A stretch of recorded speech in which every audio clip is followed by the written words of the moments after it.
here is The Diary of a CEO, The 33 Laws of Business and Life by Stephen Bartlett. And today I just wanted to share my thoughts and opinions of this book, having recently finished it, along with make some suggestions and recommendations for who I think it would be best for. So first and foremost, this book is by one of the biggest up and coming podcasters. He's, as you're probably already aware, his name is Stephen Bartlett, and he is a serial entrepreneur, a podcaster, which goes by the namesake of this book, and he's also on the Dragon's Den panel and a keen investor.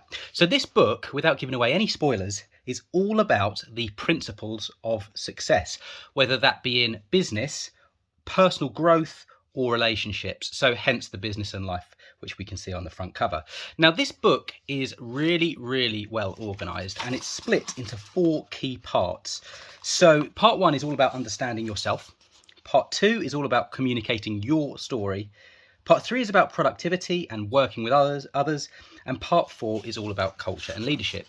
And those 4 tenets are, in Stephen's mind, kind of crucial to how he's achieved the success that he has thus far. Now, what I like about this book, so first and foremost, I love how relatable it is, and it manages to speak to you personally and kind of about your own journey, which is really interesting. It makes it for a really engaging read, and it makes it a lot more applicable. I've learned a lot from this book, and it teaches you new perspectives which help you navigate life and, of course, business as well. It's evidence-based with lots of research proving and kind of grounding the ideas.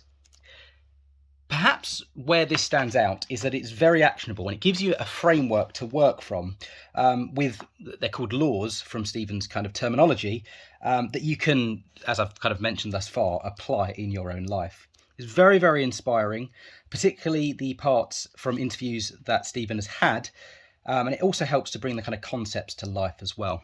It's a really, well, when I say easy read, it's quite a substantial book. It's, you know, it's quite a lot here. It's a lovely hardcover. It's a lovely kind of book in that respect as well.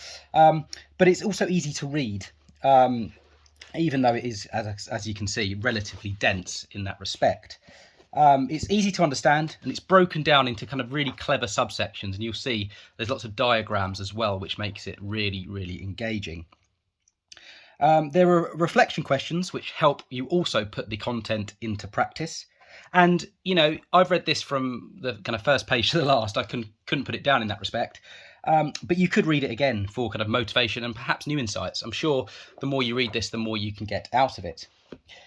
It's also, if you're kind of interested in Stephen personally, then it also does a really good job at capturing his journey and his kind of personal evolution from the early days of his podcast. It's, as I say, packed with so many different lessons that Stephen has accumulated over the years, which, just judging by some of the guests that he's interviewed, they're really, really profound.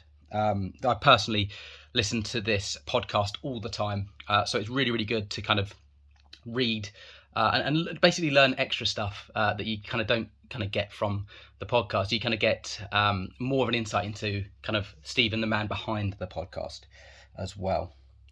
So yeah, I think this is a fantastic book. I would strongly recommend it to anyone who's looking for to kind of improve their own life, their kind of business, or they kind of want to improve relationships and better understand productivity, communication, and the likes. Now, if you watch on YouTube, or if you follow the Diary of a CEO podcast, then I would strongly recommend that you read this book as well. It just goes hand in hand with it. So overall, I really do think this is a must-have book if you're looking for positive changes in your life. And I would strongly recommend The Diary of a CEO by Stephen Bartlett.